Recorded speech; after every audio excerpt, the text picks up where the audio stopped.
þökkum Sigurjóni fyrir og næst tekur Katrín Jakobsdóttir til máls og fjallar boðlegir styrkveitinga.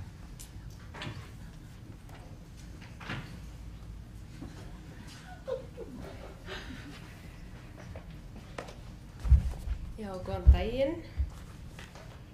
Ég ætla nú að taka það fram hér að ég segi nú gjarnan já þegar í mig er hringt og ég beðin að gera eitthvað, sérstaklega eða langt í burtu. Þannig að ég sagði já þegar Elísabet hafði samband við mig að koma hér, en það efnið mér hugleikið, en ég vona að þið virðið það mér til vorkunnar að það standa yfir síðustu dagar Alþingis og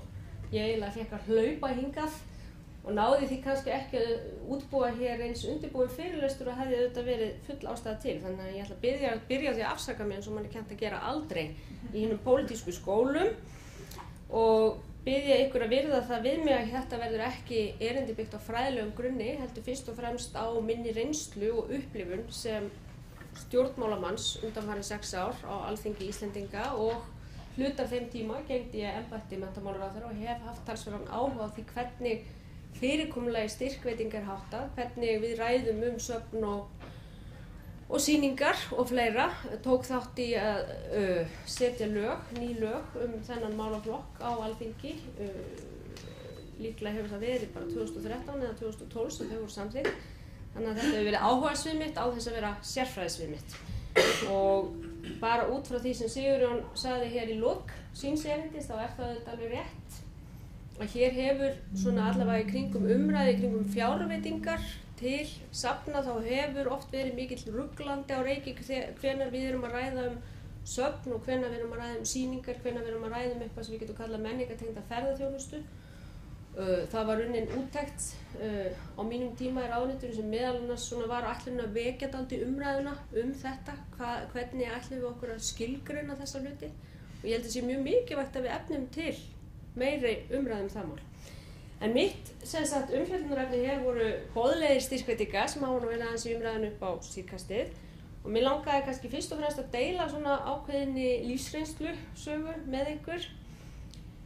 af því að þessi umræða, þar hef ég verið þeirra almennu skoðunar, bara svo ég segi það í upphafi og tók þátt í þeirri breytingu sem var gerð á Alþingi á síðasta kjörtímabili þegar breytt var fyrirkomulagi styrkveitinga fjárlaganefndar. Og það var þannig eins og þið væntanlega mörg hver þekkið þá veitti fjárlaganefnd umtalsverða fjárstyrki á hverju ári í tengslum við afgreiðslu fjárlaga, ekki síst til menningartengdra verkefna. Á síðasta kjörtímabili var þessu fyrirkomulagi breytt, eða gerð atlaga að því að breyta því, skulum við segja, með þeim hætti að í staðinn fyrir Alþingi og fjárlaganefnd og þær nefndir sem undir fjárlaganefnd heyra var að taka á móti gestum og úthluta styrkjum, var reynt að efla fagsjóði sem við eigum. Nú þetta gerðist eins og auðvitað á líklega mesta niðurskurðar tímabili lýðveldissögunnar, þannig að það er alveg ljóst að fjármunirnir sem fóru í þessar úthlutanir þeir breytti ekki af þessum farveg heldur minnkuðu sem olli líka verulegum vanda og mér langar bara að nota þær mínútur sem ég hef hérna til að rekja þessa sögu af hverju í raun og veru farið var þessar breytingar og hvernig þær hafa reynst og hvert eigi að halda næst. Þegar ég kom inn á þing vorið 2007 og kom að þessari vinnu sem almennur nefndamaður í menntamálanefnd haustið 2007 þá verð ég að viðurkenna að þetta var afskaplega framandi fyrir mér. Og ég hér með fjárlög ársins 2008 sem voru samþykkt í desember 2007 og nota bene þá þetta fjárlög þar sem útgjöld ríkisins jukust það bil fjórðung þannig að við munum öll eftir árinu 2007 og það var þessi stemming uppi að það var bara aukin útgjöld ríkisins 25% og enginn hafði nokkur áhyggjur af því. Og í fjárlögum þá þetta eins og þið þekkið að lagt fram frumvarp og það eru stóru rammarnir og hvað stofnanir og skólar og spítalar og allt þetta fær og síðan það sem kallað eru óskiptir liðir, þeim var úthlutað af fjárlaganefnd og á þessum tíma virkaði kerfið þannig að menntamálanefnd var fengið til að vera umsagnar aðili fjárlaganefndar, það var sagt auglýst styrkjum og menntamálanefnd var fengið til að vera umsagnar aðili í raun og veru fjárlaganefndar þessa umsækjendur. Og vinnuna var háttað þannig að við vorum, hvað ætlum við mjög ekki verið 9 í nefndinni, okkur var skipt upp í 3 hópa sem mættum í vinnuna, settumst niður og tókum móti umsækjendur sem hver og sig fékk kannski 5 til 15 mínútur max til að gera grein fyrir umsóknum. Og að sjálfsögðu áttaði maður sig á því þegar maður satt þarna og svo fór maður yfir þetta, var með gögnin fyrir framan sig, hlustaði á misframbærilega, suma afskaplega frambærilega og aðra síður umsækjendur, gera grein fyrir verkefnum, sumum afskaplega góðum og göfugum og öðrum síður, bara eins og gengur. Og ætlunin var að við leiðum til að þessi og hinn fengi þá styrki. Og þetta ár sem þetta sett klárað, þá úthlutar fjárlaganefnd að fenginu umsögn menntamálanefndar sem síðan fjárlaganefnd fer yfir og gerir sínar breytingar á milljarði króna bara í verkefni á vegum sem heyrðu undir mennta- og menningarmálaráðuneyti. Og það birtist í svokallari sundurliðun og óskiptra liða í A-hluta og þar erum við með, eins og ég segi, ýmis verðug verkefni, þar voru söfn, þar voru sem sagt bæði stofnstyrkir, rekstrarstyrkir. Undir söfnum voru ýmsir liðir sem ekki endilega voru söfn, ágætar stofnanir en ekkert endilega söfn. Það voru líka hugmyndir á söfnum sem voru þarna undir, kannski ekkert meira en bara hugmyndir. Söfn sem kannski myndi ekki teljast söfna út frá lögbundnu hlutverki safna, heldur eitthvað sem væri miklu frekar sýningar. Þarna voru líka undir heiðurslaun listamanna sem eru svo kannski sérliður í þessu. Ýmis konar menningar, hátíðir, listahátíðir, tónlistarhátíðir, styrkir til útgáfumála, voru þarna líka undir. Það var norræn samvinna sem eru þetta verkefni svo sem fer ekkert en þarna heyrir þetta undir. Æskulýðsmál sem voru þá sumarbúðir hvers konar á vegum æskulýðssamtaka og ýmis íþróttamál. Og þar voru sjóðir og þar voru líka svo kallaðar stofnkostnaðir. Og sem sagt samanlagt og svo var eitthvað sem hét því mjög svo gagnsæða nafni ýmis framlög og það var svona alls konar sem var fyrir alls konar og alls konar og þar var við að styrkja myndasöfn, minnisvarða, rannsóknarverkefni, félagsleg verkefni, barnahjálp, setur, félög, tölvukaup fyrir félög og svo voru ýmis átaksverkefni líka. Þannig að þetta nam samanlagt og þá er ég bara að tala þetta svið sem við erum eiga við hér það byrjum milljarði. Og þá auðvitað fer maður að hugsa það góð vinnubrögð þegar við sitjum og tökum á móti fólki hér í 5-10 mínútur, hlustum og svo farið að skipta niður ok, þessi fær 8 milljónir og þessi 2 og þessi kannski bara 300.000 og þessi 7 og eitthvað svona. Þá fer maður að hafa verulegar efasemdir þetta ferli. Það er ekki þó þannig. Og stundum finnst mér það svona einföldun umræðan þess að þessi stjórnmálamenn eru bara svo spiltir og þeir eru bara hér að kaupa atkvæði og allt þetta. Þegar ég tók þátt í þessu ferli þá upplifði ég það ekki þannig. Mér fannst í raun og veru allir sitja og reyna alveg að gera sitt besta og horfa þarna á verkefnin og segja já, er þetta ekki bara nokkuð gott og svona og bara þetta nú ekki mikil samfæring fyrir þessu og svona. Punkturinn sá að við höfðum ekkert kapasitet, enga fagþekkingu til þess að meta þessar umsóknir. Við höfðum kannski ekki séð þessa staði, ekki komið á þá, höfðum ekkert til að bera annað en að hraðskanna ársreikninga viðkomandi verkefnis og fyrirætlanir. Og þó að ég telji að við höfum örugglega langflestir verið að reyna að gera þetta bara af okkar svona bestu sannfæringu, þá var ferlið sjálft gallað. Og þess vegna lagði ég gríðarlega áherslu á það að við myndum fremur reyna að nýta þessa fjármuni sem auðvitað voru skornir mjög mikið niður eftir hrun til þess að efla þessa faglegu sjóði sem við eigum, safnasjóð, húsafriðunarsjóð, ýmiss konar sjóði á sviði lista og fleira. Það sem er skilgreint, ykkurt ferli, þessi sitja úthlutunarnefndir, það var heilmikið tekist á þessa breytingu innan þingsins. Og það voru ýmsar gagnrýnisraddir sem komu fram á þetta. Í fyrsta lagi sú, af hverju er ástæða til að ætla að einhverja fagnefndir hafa eitthvað meiri burði til þess að leggja sanngjarnt og réttlátt mat á svona verkefni heldur en stjórnmálanum. Af hverju erum við að gefa okkur þessar fagnefndir séu faglegri í raun og veru? Því snýst þetta ekki bara það að þarna verður einhver lítil klíka sem ræður í raun og veru úthlutuninni. Gott og vel, sko ég stend með þessari breytingu ekki síst á þeirri forsendu að bara ef við lítum til annars sviðs náskild sem eru bara hvernig við útdeilum rannsóknarstyrkjum, þá eru langflestir komnir á þá skoðun að það væri mjög óeðlilegt að stjórnvöld væru hér og úthluta fræðimönnum rannsóknarstyrkjum. Þar eru þetta að sitja úthlutunarnefndir, þær eru faglega skipaðar, en þarna er alltaf ákveðin rótasjón, það er eina leiðin og ég held í raun og veru þetta jafningjamat sem gengur í gegnum það hvernig við úthlutum fjármunum til rannsókna er besta leiðin sem við höfum fundið. Hún er ekki gallalaus og það getur algjörlega komið upp það geta komið upp álitamál þar sem fólk segir það allt of mikil til að mynda áhersla þegar verið að útluta styrkjum til listgreina á einhver tilteki. Það ekki verið að horfa vítt á svið, það verið að horfa samkvæmt einni stefnu eða eitthvað slíkt. Þá það eitthvað sem hægt að taka upp á ræðu. Það hægt að tryggja minnstakosti að nefndinar til að mynda setja í sér stefnu, að það sé skipt út úr nefndum með reglulegu millibili.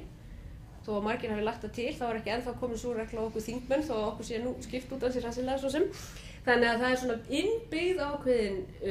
endurnýjun í kerfinu og það hægt að gera með einföldum lögum og reglugerðum þá kröfu til fagnefnda að þær hafi ákveðna stefnu og geti gert grein fyrir henni með faglegum hætti.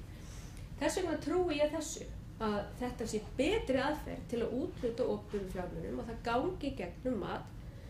fólks sem hefur menntun og reynslu á sviðinu sem þarf að geta rökstutt sínar ákvarðanir út frá einhverju stefnu þó að þurfa ekki endilega alltaf í öllum tilfellum að rökstyðja hverja ákvörðun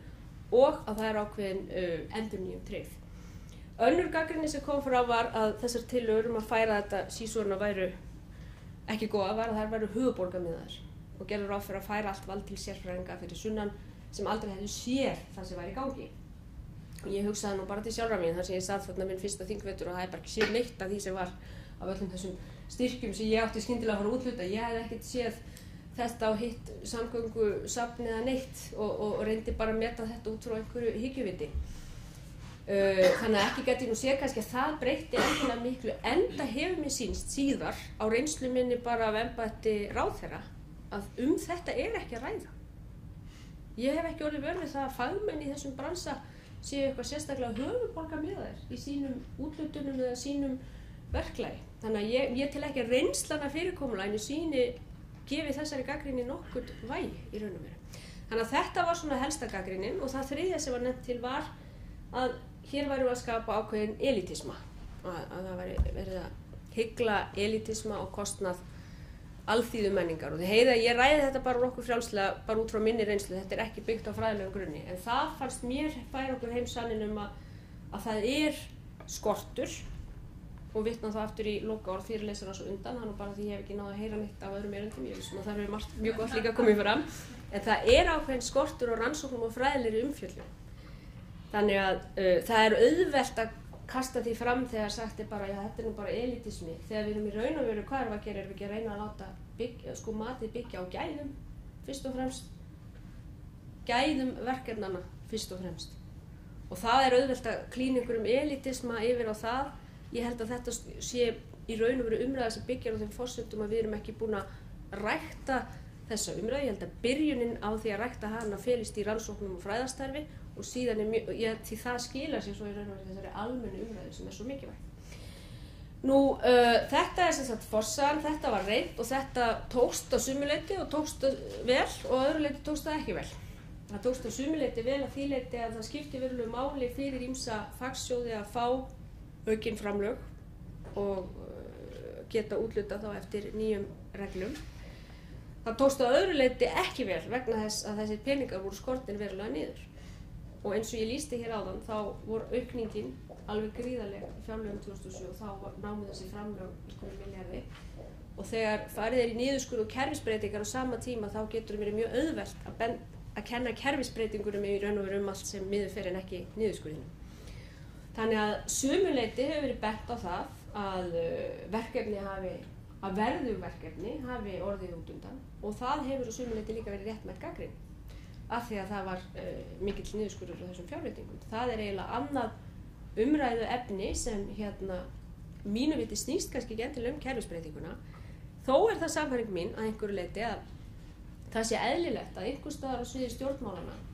sé gert ráð fyrir fjármunum, hvort sem það í ráðuneyti eða á Alþingi. Ég persónulega til að sé eðlilega þessi í ráðuneyti því þar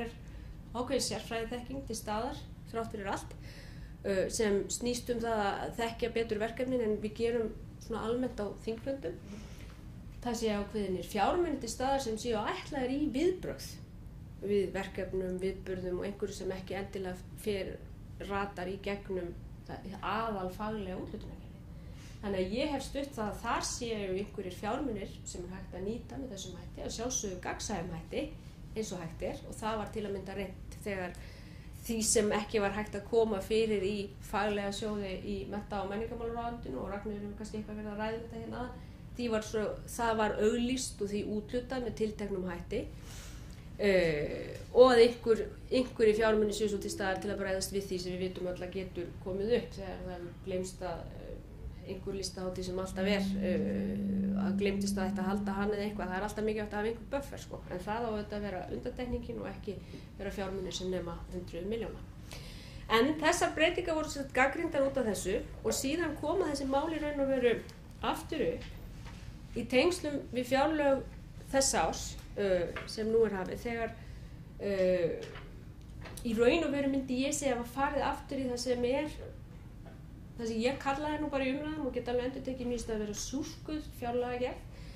þegar teknir voru tilteknir liðir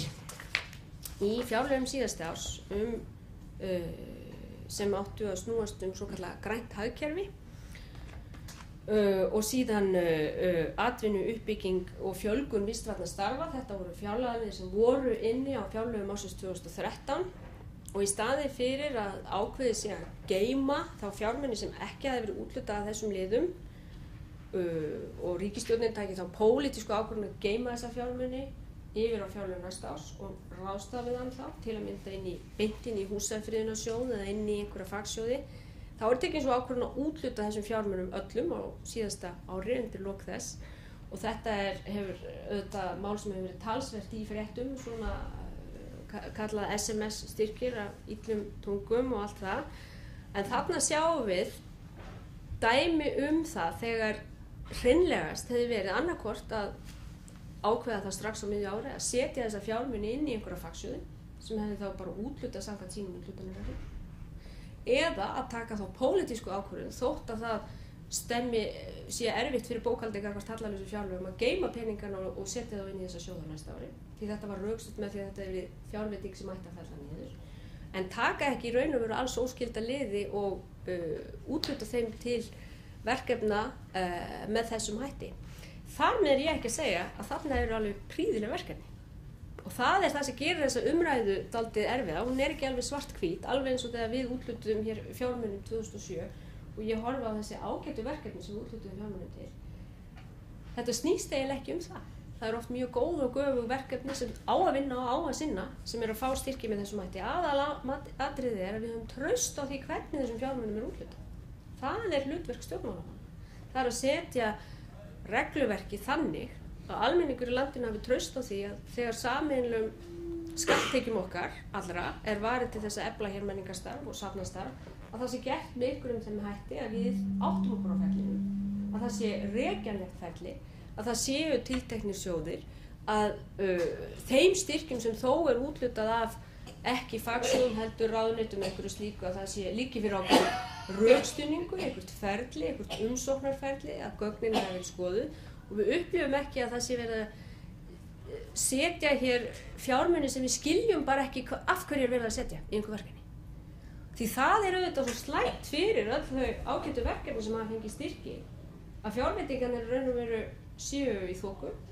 og að við treystum ekki ferlinni í kringu það. Þannig að svona mín niðurstaða sem er kannski svona blandin, þar að segja ég til mjög mikilvægt að stjórnmálamenn taki ábyrgð á þessum geira með því að marka honum stefnu, marka honum umgjörð og hika ekki við það að lýsa sínum skoðunum til að mynda á því að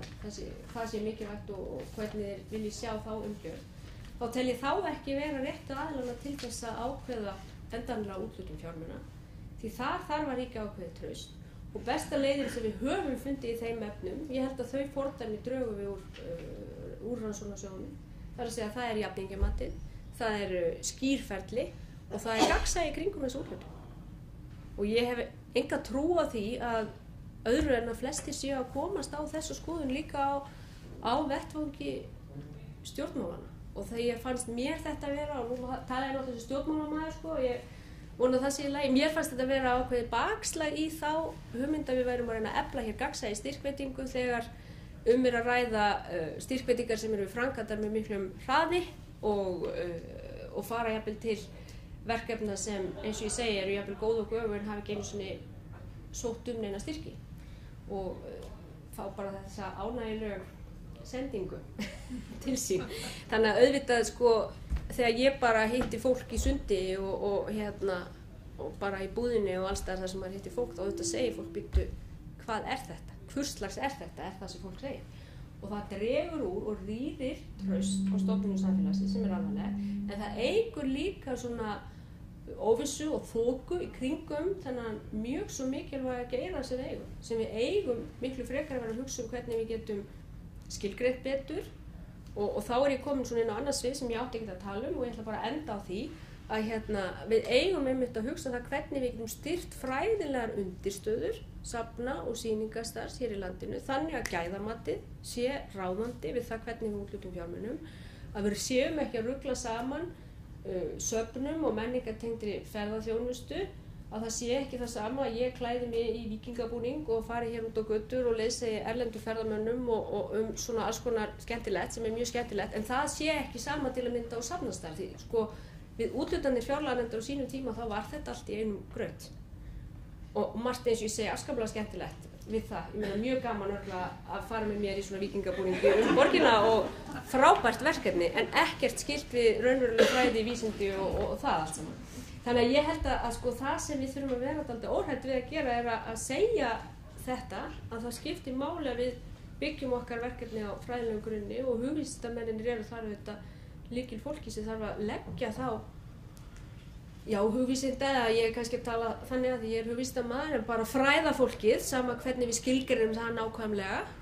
náttúruminjasafnið og ólík söfn úr ólíkum geirum það er fræðafólki sem þarf svolítið að leggja þennan grunn þannig að við höfum traustar undirstöður undir því sem á eftir kemur en ég ætla ekki að hafa þetta lengra en sitja fyrir svörum á eftir. Takk.